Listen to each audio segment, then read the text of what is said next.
출애굽기 20장 13절입니다. 화면 보시고 다 같이 읽도록 하겠습니다. 시작. 살인하지 말라. 아멘. 아멘. 네, 오늘 죽이는 사람이 되지 말고 살리는 사람이 되라 라는 제목으로 목사님께서 말씀 전하시겠습니다. 예, 우리 할렐루야로 인사할까요? 할렐루야. 예, 반갑습니다. 오늘 많이 나왔네요. 네. 지난주에 여러분들 내려왔다가 다시 올라갔죠? 네, 하여튼 미안하게 됐습니다. 지난주에 제가 저기 경기도 남양주에서 이제 살고 있는데 한 90km 정도 돼요, 우리 부대까지가. 볼륨 쪽. 그래서 이제 운전하고 오는데 여기 부대 한 5km 앞두고 시동이 꺼지면서 차가 서버렸어요. 그래가지고 이거 어떻게 된 일이지?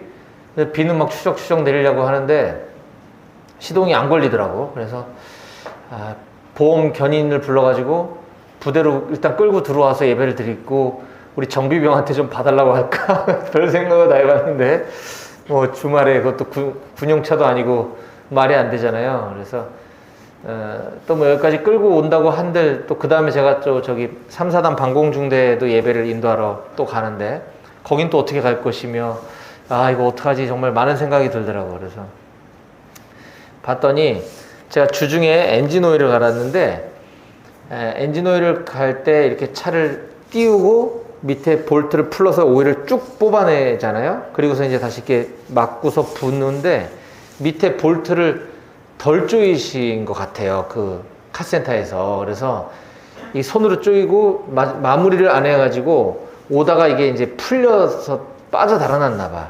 그러니까 엔진 오일이 다 줄줄 다 새버린 거죠. 그래서 엔진도 완전히 망가져 버리고. 다행히 이제 제가 자주 다니던 카센터고 거기 사장님도 주중에 오일 가는 거 다 기억하시기 때문에 금방 이렇게 인정을 해주셔서 보험 사고 접수를 해주시기로 해서 공장에 이제 수리 들어갔어요. 그래서 아직도 안 나왔어요. 지금 일주일이 됐는데 그 정도로 큰 일이 발생한 건데 그래도 달리다가 시동이 꺼졌으면 자칫하면 큰 사고도 날 뻔했는데 그나마 뭐 이 정도인 게 다행이고 그리고 비용도 많이 들 상황인데 또 보험으로 처리가 되게 돼서 너무 감사하지만 여러분들과 함께 예배드리지 못한 것에 대해서는 너무 안타깝게 생각합니다.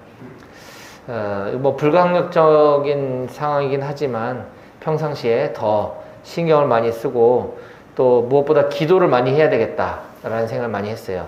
그래 예배 시간에 우리 여기 있는 우리 청년들이 은혜 받고 예수님 잘 믿고 믿음이 생기게 해달라고는 늘 기도하고 있지만 이 예배를 드릴 수 없게 되는 우리가 예상하지 못한 여러 상황과 환경들을 놓고도 기도해야 되겠다라는 많은 생각을 하게 됐습니다. 그래서 혹시 이 중에 뭐 운전병이나 정비병들이 있으면 항상 예방정비 철저히 잘 해주셔서 여러분들 부대에 또 군생활하는 동안 안전사고가 없었으면 좋겠고 저도 그걸 위해서 늘 기도하도록 하겠습니다.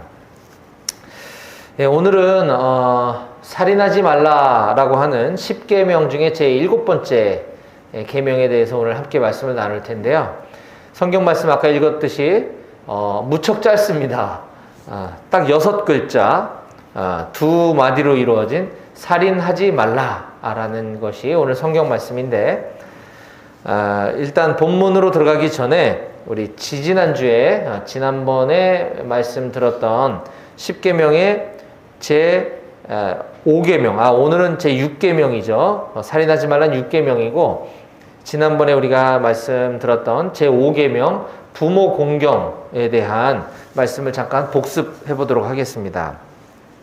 오늘은 출애굽기 20장 13절이었고 지난주는 출애굽기 20장 12절에 해당되는 성경 말씀이었는데요. 여러분들 성경 펼쳐져 있으니까 함께 한번 읽어볼까요? 20장 12절입니다. 예, 지난주 설교 말씀이었죠. 출애굽기 20장 12절 한 목소리로 다 같이 시작. 내 부모를 공경하라. 그리하면 내 하나님 여호와가 내게 준 땅에서 내 생명이 길리라. 아멘. 예, 이 부모 공경에 대한 지난 주일 말씀의 제목은 생명의 약속이 있는 첫 계명, 부모 공경이라는 제목으로 하나님 말씀을 나눴습니다. 이 말씀 통해서 우리에게 주셨던 교훈 세 가지는 첫 번째가 부모 공경은 하나님 사랑과 이웃 사랑을 이어주는 다리와 같은 역할을 하는 통로입니다 라고 했습니다. 부모 공경은 하나님 사랑과 이웃 사랑, 사람 간의 관계를 이어주는 다리와 같은 역할을 한다.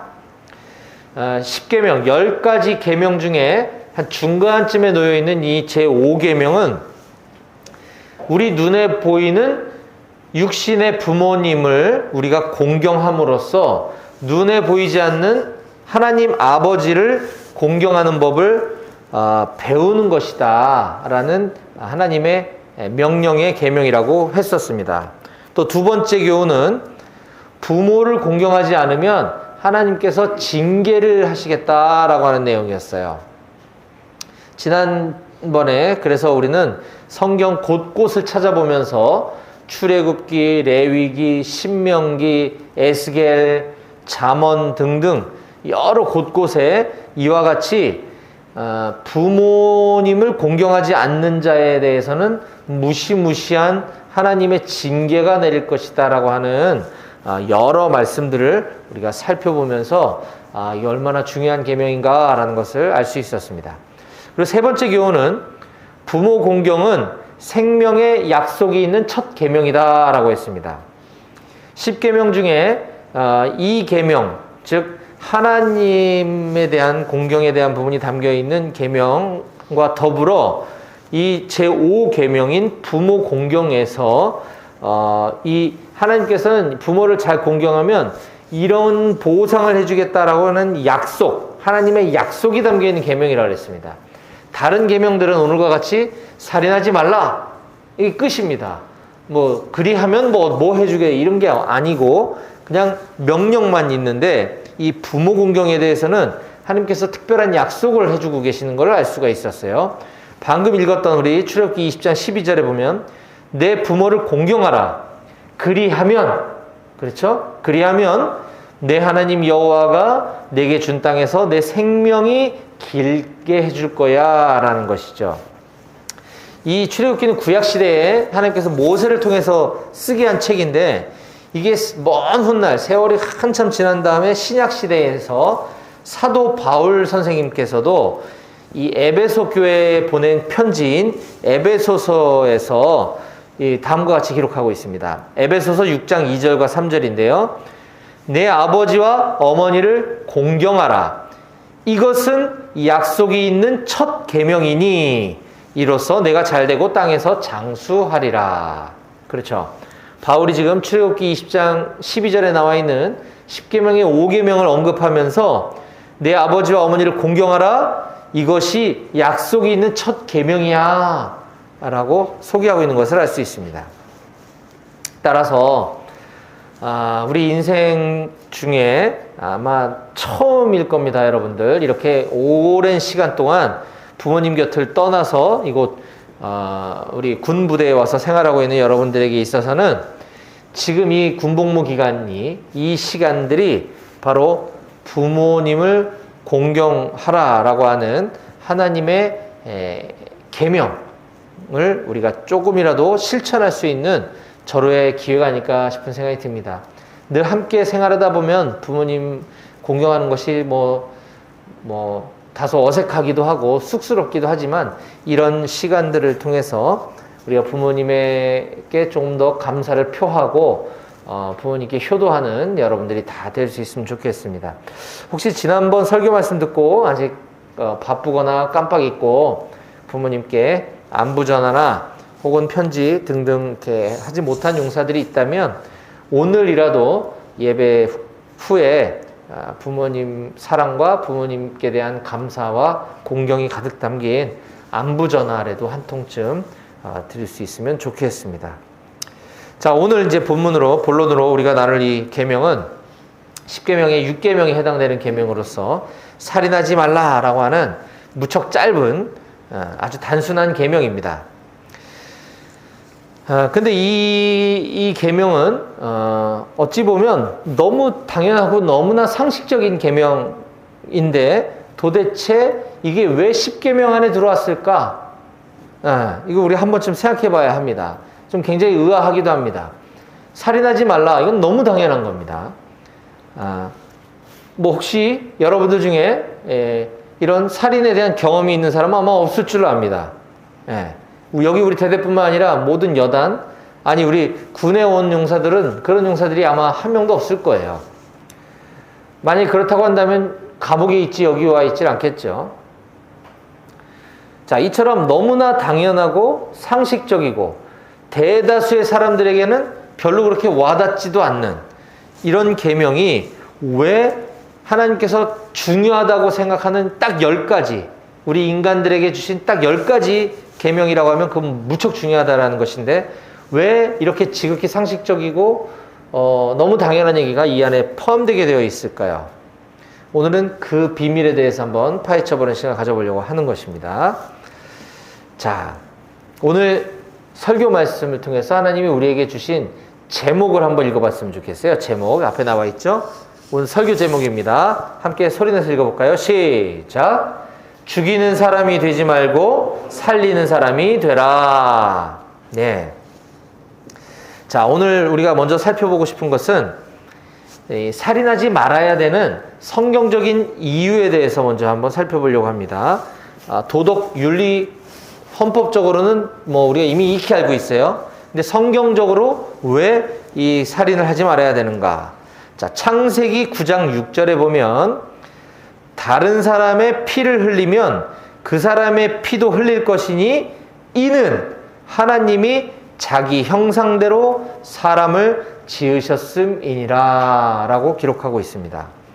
자, 성경적으로 우리가 살인하지 말아야 되는 이유 두 가지를 볼 수 있겠죠. 첫째는 하나님께서 지으신 사람, 하나님께서 직접 만드신 사람을 우리가 죽여서는 안 되고 죽일 수는 없는 것이다 라는 것이고요. 또 하나는 사람은 누구나 하나님의 형상대로 지음을 받았다라고 하는 것입니다. 때문에 우리가 감히 하나님의 형상대로 지음받은 다른 사람을 죽일 수는 없다라는 것이 성경적인 명확한 근거인 거죠.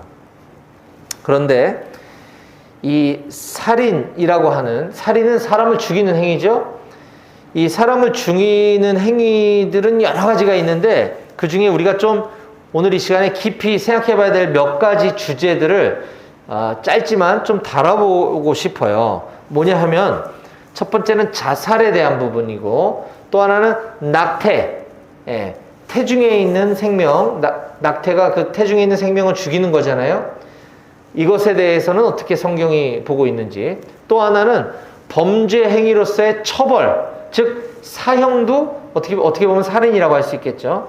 이 부분 되게 민감한 이 세 가지에 대해서 한번 좀 보았으면 좋겠어요. 첫 번째는 자살에 대한 부분입니다. 자기 자신의 생명을 죽이는 행위죠. 자살. 다른 사람을 죽이는 것, 살인은 결코 용서받지 못하는 큰 죄라는 사실은 우리 누구나가 다 알고 있습니다. 그런데 내 목숨은 내 거니까 내가 쉽게 끊을 수 있는가? 절대 그렇지 않다는 거죠. 왜냐? 우리의 생명은, 나의 생명은 내 것이 아닙니다. 앞서 말씀드린 것처럼 나는 내 의지로 내가 선택해서 이 땅에 나온 것이 아니라 창조주이신 하나님께서 하나님의 계획과 뜻이 있어서 저와 여러분들을 이곳에 보내신 겁니다. 우리 목숨의 주인은 하나님이시다. 자, 그런데 그 하나님이 저와 여러분들을 이 땅에 보낸 이유가 있는데 그것을 내가 스스로 끊는 행위, 이것은 하나님을 부인하고 하나님을 거스르는 아주 큰 죄이기 때문에 우리는 결코 자살을 용납할 수가 없다라는 것입니다. 주인이 따로 있는데 내가 주인 노릇하는 거, 이건 무척 큰 죄인 것이죠. 그것도 다시는 돌이킬 수 없는 죄가 바로 자살인 거죠. 다른 거, 남을 미워하고 남을 욕하고 한 것들은 우리가 회개하면 얼마든지 용서받을 수 있어요. 하나님께도 회개하고 해당 당사자에게도 미안하다고 진심으로 사죄하면 그건 덮고 넘어갈 수가 있지만 이 자살이라고 하는 것은 다시 돌이킬 수가 없기 때문에 너무나 큰 죄다라고 하는 사실을 꼭 기억했으면 좋겠어요. 자, 그러면 우리는 여기서 이런 질문을 하게 됩니다. 그럼 목사님, 자살하면 지옥 가나요? 소위 믿는다고 하는 사람들, 크리스찬들 중에서도 간혹 가다가 이렇게 자살하는 사람들 얘기를 심심치 않게 듣게 됩니다. 제가 어릴 때는 자살하면 지옥 간다고 배웠어요. 그런데 이 부분에 대해서는 신학적으로 많은 논쟁이 있습니다. 아마 여러분들 중에도 그런 사람이 없기를 바라는데 간혹 내 주변에 있는 사람들, 내 가까운 사람들이 그런 극단적인 선택을 했던 사람이 있을지 잘 모르겠습니다. 저는 있는데 저는 그분들이 지옥에 가지 않았길 바라요. 그러나 알 수는 없죠. 성경에 보면 이 자살한 사람들의 이야기 몇 군데 나옵니다. 사무엘상 31장에 사울 왕과 그의 부하들이 그렇게 했고요. 또 사무엘하 17장에서 다윗의 아들 압살롬의 반역에 함께 동참했던 이 아히도벨이라고 하는 사람도 스스로 극단적인 선택을 하는 장면이 나오고요. 열왕기상 16장 18절에 북왕국 북이스라엘의 5대 왕인 시므리 왕도 그런 선택을 했습니다. 그리고 사사기 16장에 나오는 삼손도 그랬고요. 그런데 성경은 그들이 구원받았다, 못 받았다 라고 전혀 언급하고 있지 않습니다. 그렇기 때문에 우리도 혹시 이런 극단적인 선택으로 인해서 슬픔에 빠져있는 유족들에게는 침묵하는 것이 옳다. 그들의 구원 문제는 오직 하나님께 달려있다. 하나님만이 아신다라고 하는 것. 저는 이것이 중요하다 생각을 하고, 그렇지만 분명한 사실은 주인의 허락 없이, 주인 대신 하나님 아버지의 허락 없이 하나님의 것인 생명을 그것이 내 거라고 착각하고 이 끊는 것은 하나님 앞에 돌이킬 수 없는 엄청난 큰 죄다라고 하는 사실은 절대 잊지 말고 꼭 기억해야 할 것입니다. 자, 두 번째, 살인하지 말라와 관련돼서 우리가 함께 좀 생각해 봐야 될 것은 낙태에 대한 문제입니다. 낙태. 지금 우리나라는 이 낙태법 폐지로 이슈 논란이 굉장히 큽니다. 우리나라뿐만 아니라 전 세계적인 이슈예요. 낙태법. 지금 현재는 낙태를 금하고 있거든요. 근데 이 낙태법을 폐지하게 해달라라고 하는 청원과 입법 시도가 많이 있습니다. 오래전부터. 이것은 한마디로 여성이 낙태할 수 있는 권리를 법적으로 보장해달라라고 하는 것이거든요. 근데 이 주제에 대해서 오늘 시간이 짧지만 이 성경에서 말하는 이 살인하지 말라라는 계명에 의하면 낙태는 금지해야 되는 것이 옳습니다. 왜냐하면 생명이기 때문에 살인이라는 것이죠. 그래서 낙태법은 폐지되어서는 안 된다라고 하는 것이 성경적인 올바른 근거입니다. 왜냐하면 우리는 성경이 뭐라고 얘기하고 있는지가 중요하거든요. 세상 사람들이 뭐라고 얘기하는지, 나랑 친한 사람들이 낙태를 동의하는지 반대하는지가 중요한 것이 아니라 우리 믿는 저와 여러분들은 성경이 어떻게 얘기하고 있는가를 봐야 됩니다.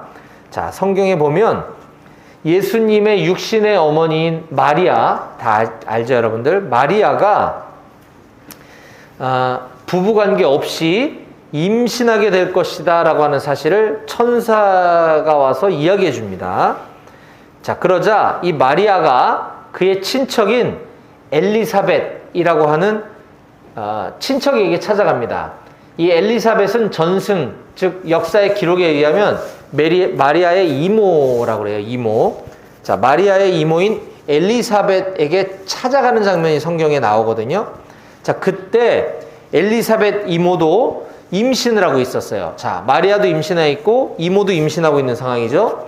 자, 그런데 엘리사벳 이모를 통해서 태어나게 될 장차 태어나게 될 아이는 세례 요한입니다. 세례 요한을 임신하고 있을 때 어떤 일이 벌어졌는지 한번 보았으면 좋겠는데, 자, 여러분들 누가복음 1장 39절을 한번 찾아봅시다. 누가복음은 신약 성경이 있어요. 마태, 마가, 누가복음 1장 39절. 자, 신약 성경 제가 가지고 있는 성경책으로는 87페이지에 있는데 여러분들 성경책도 아마 비슷한 데 있지 않을까 싶어요. 신약 성경 87쪽 마태, 마가, 누가복음 1장 39절부터 44절까지를 한번 읽어볼 거예요. 누가복음 1장 39절부터 누가복음 1장 39절입니다. 우리는 지금 낙태가 법적으로 옳은지 그른지를 따지기 이전에 성경에서 낙태를 어떻게 보고 있는지를 한번 보고 싶은 거예요. 누가복음 1장 39절 이하를 자, 여러분들과 제가 한 절씩 번갈아 가면서 44절까지 읽어보겠습니다. 자, 누가복음 1장 39절 제가 한 절, 여러분들이 한 절 이렇게 읽어볼게요. 자, 저부터 읽겠습니다. 이때에 마리아가 일어나 빨리 산골로 가서 유대 한 동네에 이르러 여러분들이 40절 시작. 사가랴의 집에 들어가 엘리사벳에게 문안하니 엘리사벳이 마리아가 문안함을 들으매 아이가 복중에서 뛰노는지라 엘리사벳이 성령의 충만함을 받아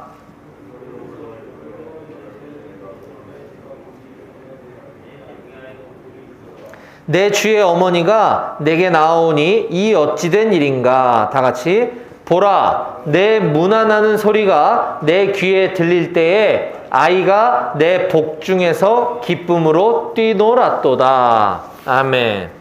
예, 자, 이해가 되죠? 상황 배경이 지금 마리아가 임신해서 나는 지금 남녀 관계도 갖지 않았는데 임신을 했단 말이에요. 천사가 와서 이거 하나님이 허락한 거니까 안심하라 라고 얘기하는데 불안했겠죠. 그래서 이모인 엘리사벳에게 찾아갔을 때 41절에 보면 엘리사벳 이모가 마리아가 자기에게 문안함을 들을 때 엘리사벳도 임신 중이라고 그랬죠. 뱃속에 있는 복중이라는 건 뱃속이라는 거죠. 뱃속에 있는 아이가 뛰놀았대요. 자, 그러자 이제 그 이모와 마리아의 대화 가운데 44절에 보면 보라, 마리아 내 문안하는 소리가 내 귀에 들릴 때에 아이가 내 복중에서 기쁨으로 뛰놀았도다 라는 장면이 나오거든요. 자, 뱃속에 있는 장차 태어날 세례 요한이 마리아 뱃속에 있는 예수님, 태아는 예수님이죠. 이 태아들끼리 서로 알아보고 기뻐하고 있다고 지금 성경이 증언해 주고 있습니다.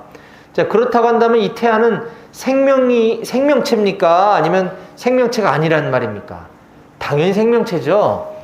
때문에 우리는 마땅히 이 태아도 생명으로 인정하고 우리가 죽일 수 없다.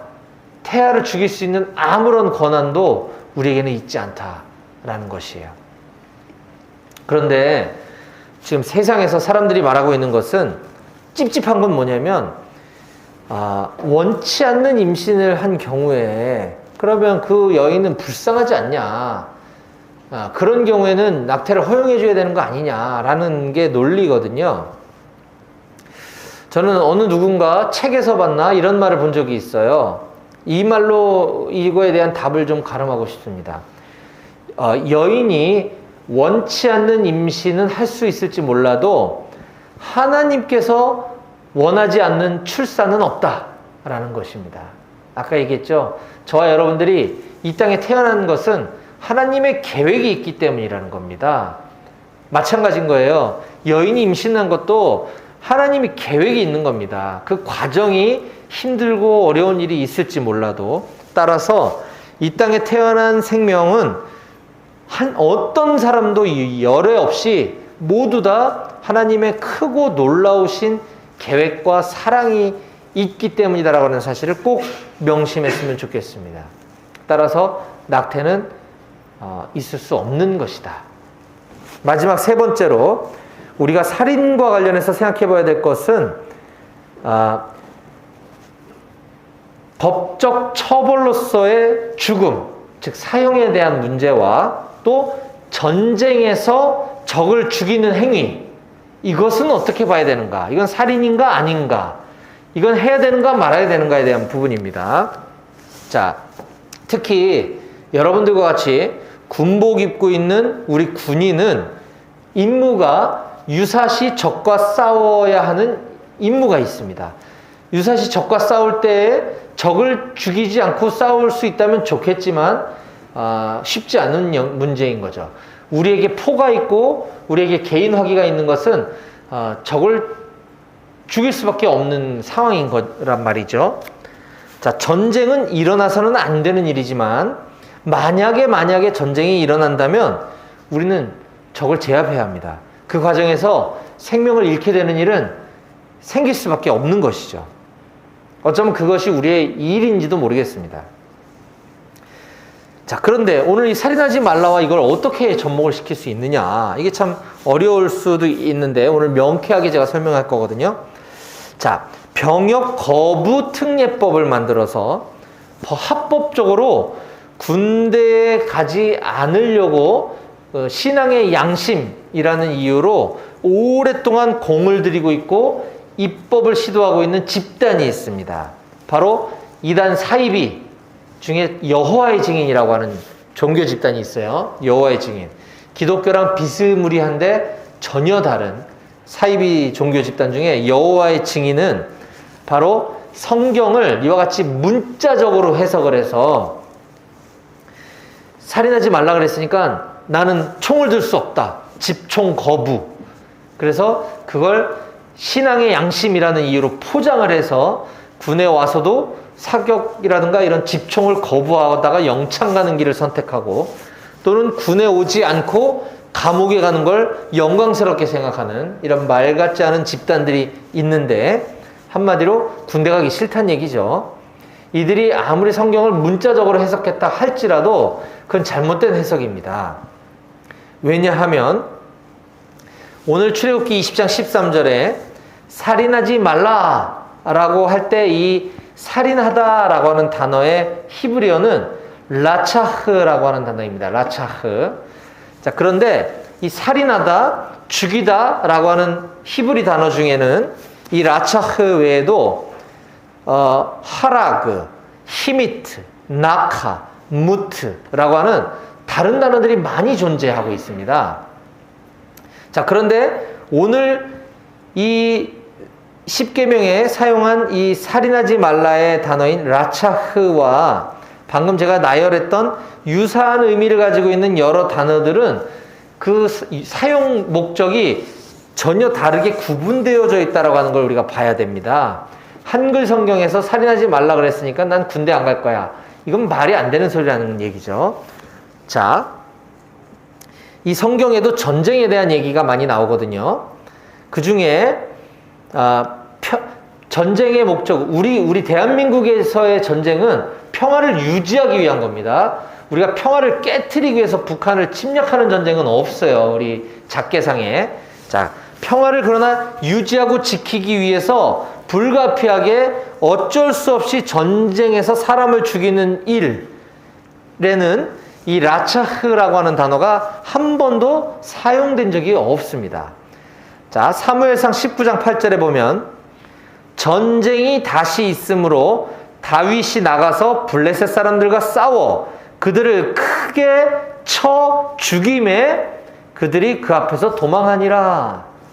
여기도 지금 보면 다윗이 블레셋과의 전쟁에서 싸워서 그들을 죽였다라는 표현이 나오죠. 여기서 죽였다라고 하는 단어는 오늘 출애굽기 20장 13절에 나오는 라차흐가 아니고요, 나카라고 하는 단어를 씁니다. 다른 단어를 쓰고 있다는 거죠. 또 전쟁뿐만 아니라 아까 법 집행에 있어서의 사형, 처벌로서의 사람을 죽이는 것, 이 사형 선고를 내리는 경우에도 이 라차흐라는 단어 대신 다른 단어를 씁니다. 출애굽기 21장 12절, 사람을 쳐 죽인 자는 반드시 죽일 것이나, 여기서 죽이다라고 하는 단어는 무트라고 하는 단어입니다. 자, 이 단어를 구분해서 보지 않으면 성경에 왜 어느 곳에서는 살인하지 말라 그러고 어떤 곳에서는 반드시 죽이라 그러고 이거 앞뒤가 안 맞는 거 아닙니까? 성경은 논리적으로 맞지 않습니다라고 이야기할 수 없다라는 거예요. 왜? 단어가 전혀 다르기 때문에. 즉 성경은 모든 살인을 금지하고 있는 것은 아니다. 죽을 죄를 저지른 사람에 대한 법 집행은 허용하고 있고, 또 평화를 유지하기 위한 목적의 전쟁에서 적을 죽이는 것은 허용이 되고 있다. 그런데 오늘 10계명에서 살인하지 말라라고 하는 이 살인은 하나님 말씀에 불순종하는 것, 하나님 앞에 용서받지 못할 죄인으로서의 살인에만 국한되고 있는 것이다 라고 하는 것을 우리가 좀 구별해서 살펴볼 필요가 있다라고 하는 것입니다. 자, 이제 마지막으로 우리가 이제 이 살인에 대해서, 사람을 죽이는 행위에 대한 몇 가지 이슈들을 좀 살펴보았고요. 그것들에 대해서 성경적인 근거를 정리해 드렸어요. 자, 이제 마지막으로 우리가 좀 살펴보고 싶은 것은, 오늘 이 살인하지 말라라고 하는 이 하나님의 계명에 대해서 이 의미를 보다 좀 더 확장해 볼 필요가 있는 영역이 있습니다. 뭐냐? 여기 있는 저와 여러분들은 살인할 일이 없어요. 살인해 본 적도 없고 앞으로도 할 일이 없죠. 근데 왜 이 계명이 여기 들어왔는가? 자, 예수님께서는 마태복음의 산상설교에서 이 오늘 우리가 나누고 있는 살인하지 말라라고 하는 10계명의 제6계명에 대해서 다음과 같이 설교하시는 장면이 나와요. 예수님이 이 계명을 어떻게 설교하시는가? 자, 마태복음 5장 21절 22절입니다. 한번 찾아보죠. 오늘 누가복음 여러분들 펼치고 있으니까 조금만 앞에 가면 마태복음 있죠? 마태복음 5장 21절과 22절입니다. 예, 누가복음 앞에 있는 책이 마태복음이에요. 신약 성경 첫 번째 책. 예, 신약 첫 번째 책인 마태복음 5장 21절과 22절입니다. 지금 예수님이 지금 오늘처럼 이렇게 10계명에 살인하지 말라는 계명을 설교하시는 장면이에요. 예수님은 어떻게 설교하셨는가? 한번 보겠습니다. 마태복음 5장 21절, 22절입니다. 같이 함께 읽어볼까요? 시작!